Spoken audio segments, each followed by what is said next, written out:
Hello and welcome to Making the Trade. I'm Clint Bowers, founder of the Volsta Media Network. From the blossoming startup community in Portland, Oregon, we're talking today with Rick Turoczy of SiliconFlorist.com, the Portland Incubator Experiment, Oregon Storyboard, and TechFest Northwest. Thanks for joining us, Rick. You're known for being a startup advocate passionately focused on the Portland area. When it comes to business, people, and startups, what makes Portland Portland? I think there are a couple really specific things that make Portland Portland. I think just starting off, one of the most important things that it's not part of the culture or the ethos, it's just kind of a, growing up thing that Portland has done is I think any startup scene outside of the Bay Area goes through a period of time where they think they need to recreate the Bay Area in their community. And I think we've gotten past that. I think we've gotten past the idea that this needs to be the next Silicon Valley. And we've really started to focus on how do we become a better version of Portland. And what a better version of Portland includes is what kind of this driving cultural aspect has been to date. One of which is collaboration. Where, everybody helps one another. Everybody's interested in seeing folks succeed. There's not a lot of, kind of backbiting or kind of schadenfreude that you see in some other communities.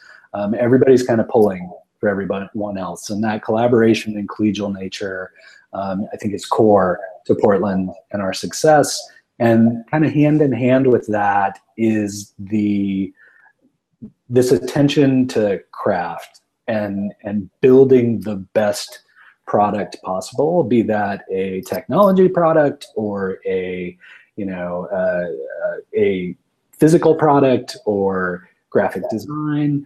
Portland doesn't do scale very well. We would much rather build a small quantity of highly refined and elegant products than build a bunch of things that we could sell very cheaply. So I that kind of focus on the craft and building something that is premium is something that kind of permeates everything that goes on here and the quality of work that people deliver.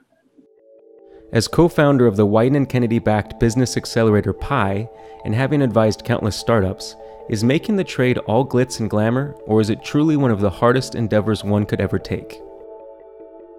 I think you've touched upon something that not a lot of people talk about, that is this emotional roller coaster that is being a startup founder or being part of an early stage company, that there are highs and lows. And one of my mentors, Pete Grillo, it said often startups, you have your best days and you have your ultimate worst days as part of a startup. And more often than not, that occurs on exactly the same day. It's just this rapid swing of emotions constantly. And what I found is that it's going to happen. You can't avoid it. Everybody craters, I crater. Even the accelerators or Silicon Florist are startup projects. And, I go through the same kind of pervading ennui that any other entrepreneur goes through. And really the only thing I found that really helps is being around other founders who are either in the exact same position at the exact same time or who have been through it before and recognize those signs of what's going on. And that's why the accelerators are so valuable to me, because it's a lot of, people just as crazy as you pursuing crazy dreams, going through the same kind of emotional roller coaster. And there is a time, you asked the question about being kind of reflective or in the moment. There, at least for me, and I've noticed it in other entrepreneurs, there is a time where everybody goes, okay, I just bottomed out. I've hit the possible lowest point and now I can rebuild from here. And you can see it happen, and you can almost sense as it's occurring. But that is the most that's really kind of the most amazing thing to watch about founders, that they recognize that point and they're going to pick themselves up and dust themselves off and either keep going with that company or start a different company or whatever. And that kind of willingness to bottom out time and time again and yet still get up and keep going is just, it's amazing to be around on a regular basis. In a world full of good business ideas, strong teams, and high-dollar funding rounds, when all is equal, what things really contribute to success? One of the things that people just need to realize is that so much of startups is just timing, right? Like you could be the best founder, you have the best idea, you can have the best team executing on that idea, and timing can totally capsize that. It could have absolutely nothing to do with anything else. I think what people need to understand is, I think a lot of people get enamored of this big, earth-shattering vision for a company or how they're going to change the world. And fact of the matter is, every single person has those ideas, right? Everybody is capable of coming up with wouldn't the world be better if, or wouldn't it just be great if I had X? And everybody has those ideas, and those motivate founders and entrepreneurs to build companies, and that's great. But what makes a really, really good founder is the ability to balance that really broad kind of world-changing vision with the ability to focus on very tactical tasks on a day-to-day basis. And I think so many people either don't start on their project or have a hard time realizing their project because they're so wrapped up in that vision, and that vision is unattainable, right? I mean, it would be like if Jeff Bezos started with trying to build Amazon today instead of trying to build the world's largest bookstore, right? Like a bookstore was attainable, and it was a big business, and it would have been successful even if it just wound up being a bookstore. He wasn't like trying to sell vacuum cleaners and food and launch drones and like all kinds of other stuff. He was just building a bookstore. And Zuckerberg started with Harvard, and like it was a small encapsulated project to like build a lookbook for Harvard.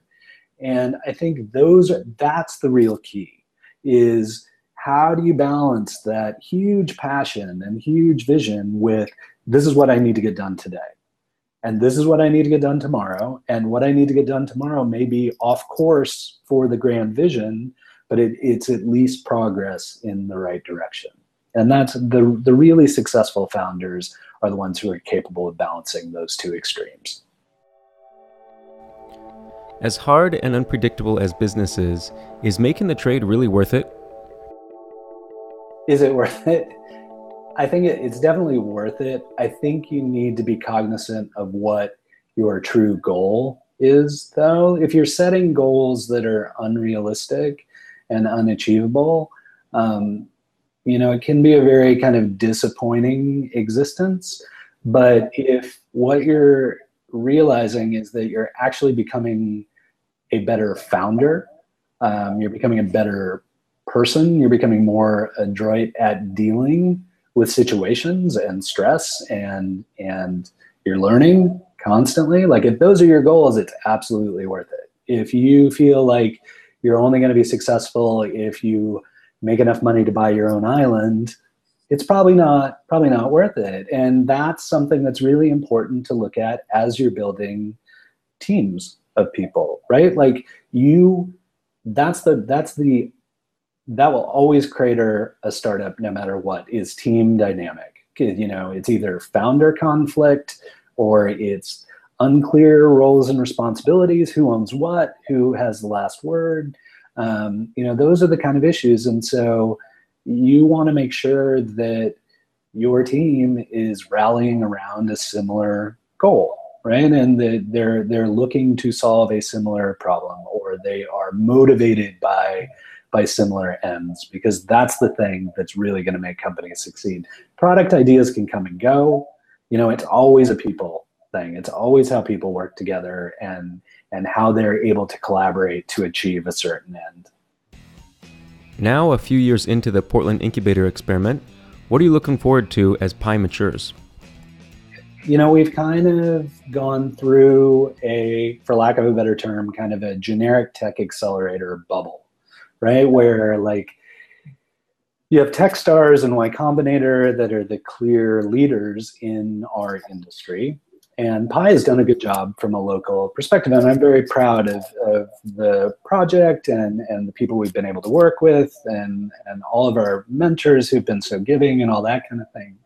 But I'm really interested in how we can take what we've learned with Pi and make that, how do we help other accelerators? Or how do we help people who are, maybe subject matter experts in something that seems extremely focused or extremely kind of like a niche industry? And how do we enable those people to build really focused accelerators that can have, because when technology becomes more and more accessible, more and more people are able to build interesting things. So, communities that before may have been too small to necessitate an accelerator or a focused kind of like mentor program are now completely viable in that regard. And you're starting to see more and more of that focus in the accelerator industry. So over the next year, I would really like to figure out, how does Pi play there? What's the next phase of the Pi experiment? How do we, we've done a decent job of accelerating startups. Are there ways of accelerating accelerators? Are there ways of taking this technique that seemed to work for technologists and apply it to digital storytelling or other creative industries? Like, can we accelerate activity there using these same techniques? So that's the kind of stuff that's intriguing to me.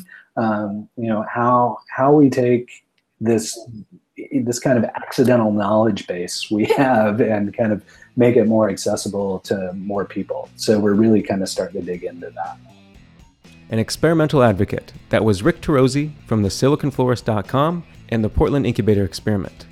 For more information on Portland startup community and everything else Rick is up to, visit www.siliconflorist.com. I'm Clint Bowers with the Volsta Media Network. Thank you for joining us, and we'll see you soon.